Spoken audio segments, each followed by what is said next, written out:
Before the video starts, I would like to apologize for the quality of the audio in the interview. Unfortunately, it seems there were technical mistakes during the recording itself, which resulted in the interviewer and the interviewee sounding like Alvin and the Chipmunks, and also creating a flanger effect.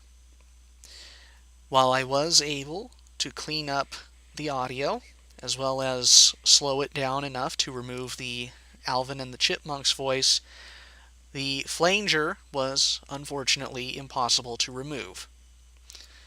I hope you can forgive me for not being able to completely restore the audio, but this is the best I've been able to do. With that said, please enjoy this interview.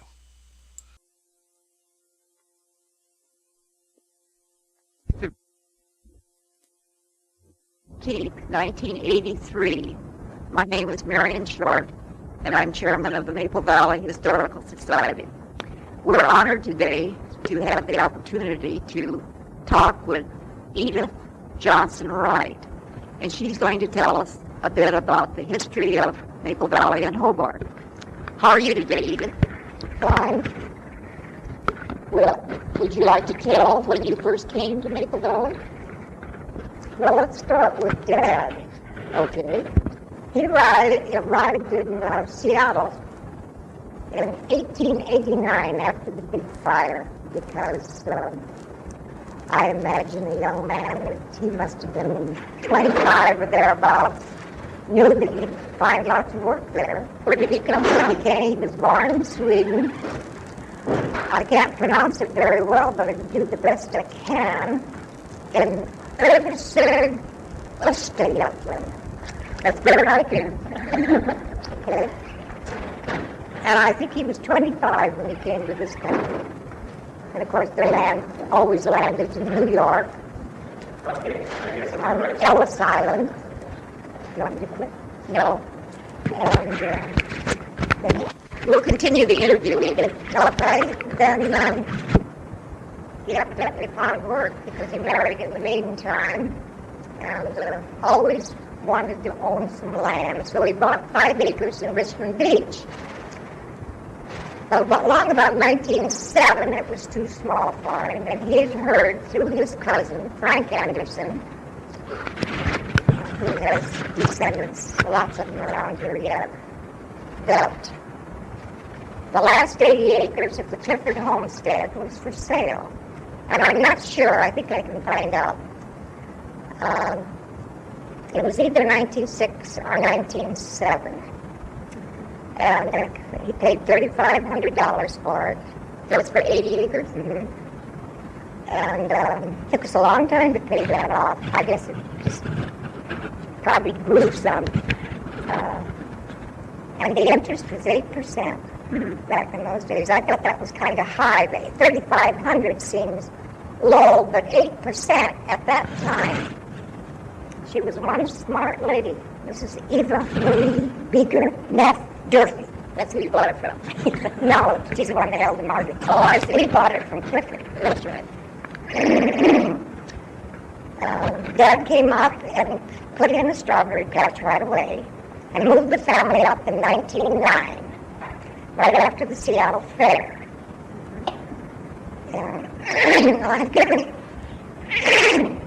I've given all this information before. Do you have any place? Do I have to do it again? Barbara says yes.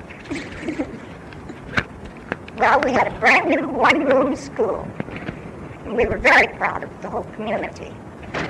And I have a picture that I'll pass around that was taken during those first 2 years. I did find it.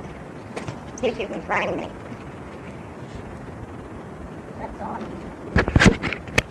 They're there. This one I don't know about. And this one, and this one are the only 3 that I'm sure of. The rest are all gone, and this one I'm not sure of. I'll pass this around. She's the 3rd one in the front. That looks like one I went to school. We had a paper.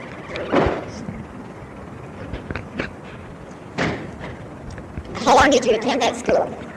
Until 19... And this school was located in Hobart. 1917.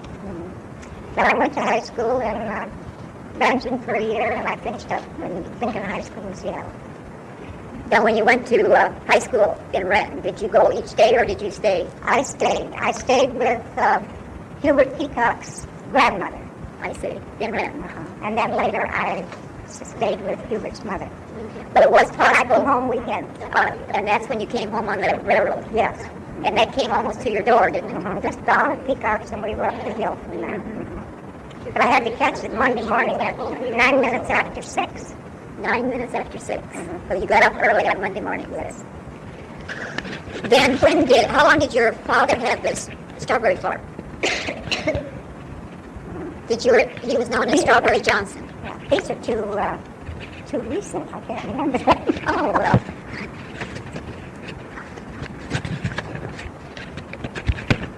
Yeah. 1947. And he had one small patch, but after the death of my brother, my husband and I took over the growing of berries. And now our second son has more berries on the place than ever around it. It's now called, it runs in the family. It's now called Grandpa's Farm. It's really so that actually the strawberries, it's been in the same family since your father purchased it.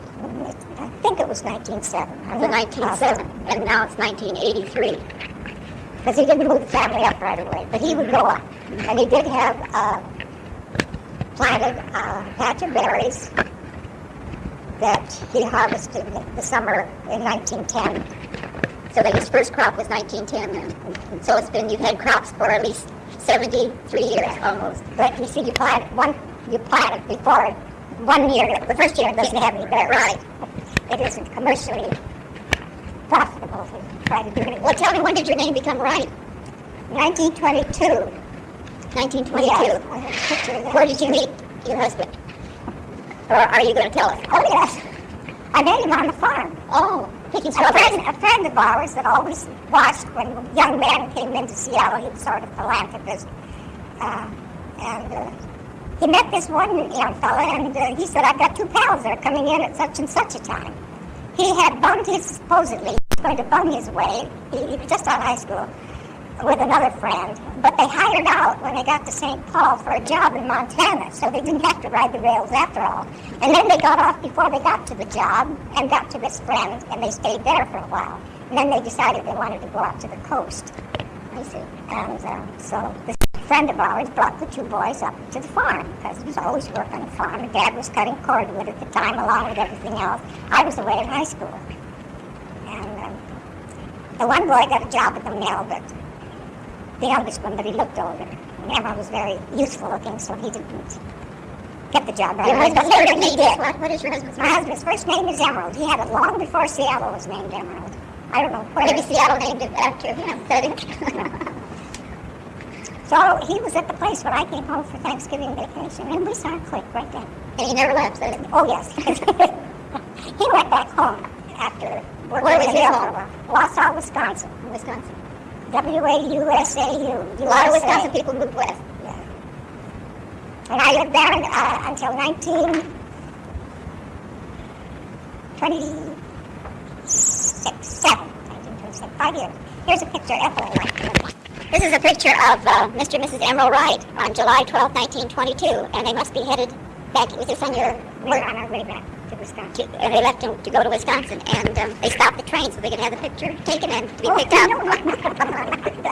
Those were taken. Well, Edith, let's see. And here.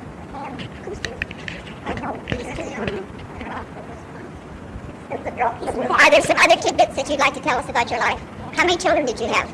Four children. 2 born in Wisconsin and 2 in Seattle. And how long did you stay in Wisconsin? 5 years. And then when you came back, did you come to Maple Valley? No. For 5 years, we were up north of Everett, Burlington, Mount Vernon.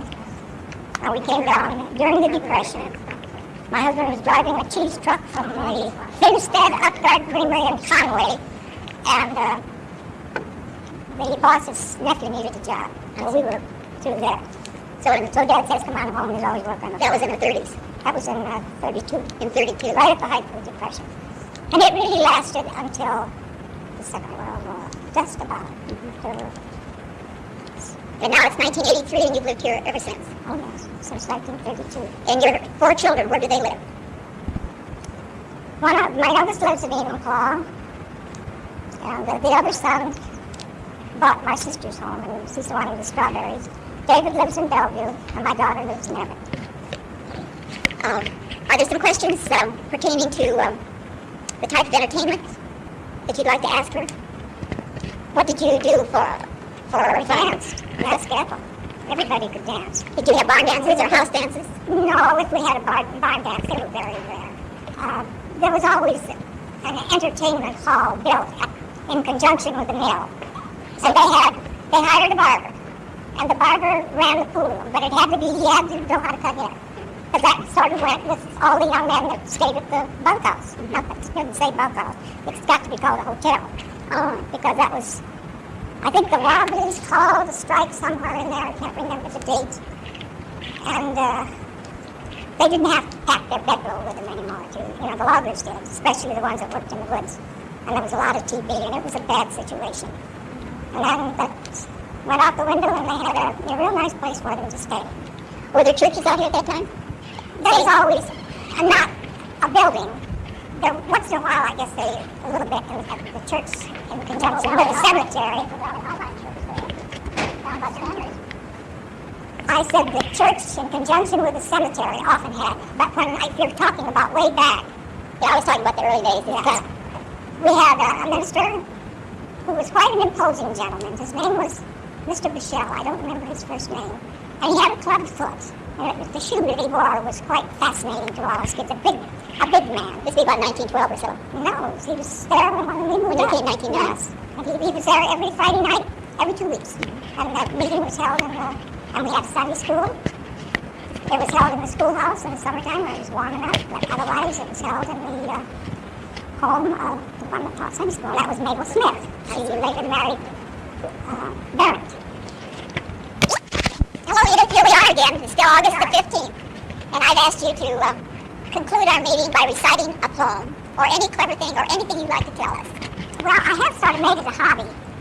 And my daughter just gave me the book, The Complete Poems by Carl Sandburg. I might not know this. And can you erase it if I'm not? Well, we'll see. It's called Personality. Let's see, I gotta think how it starts now. I'm nervous. Don't be. You have loved 40 women, but you only have one thumb. You've led 100 secret lives, but you mark only one thumb. You go round the world and you're fighting 1,000 wars and win all the world's honors. And when you come back home, the print of your one thumb is the same printed thumb your mother gave you when she kissed you goodbye and you went away. Out of the whirling womb of time comes millions of men, and they crowd the earth and cut each other's throats for a place to stand. And among them all, there's not 2 thumbs alike. Somewhere is a great God of thumbs who can tell you the inside story of this.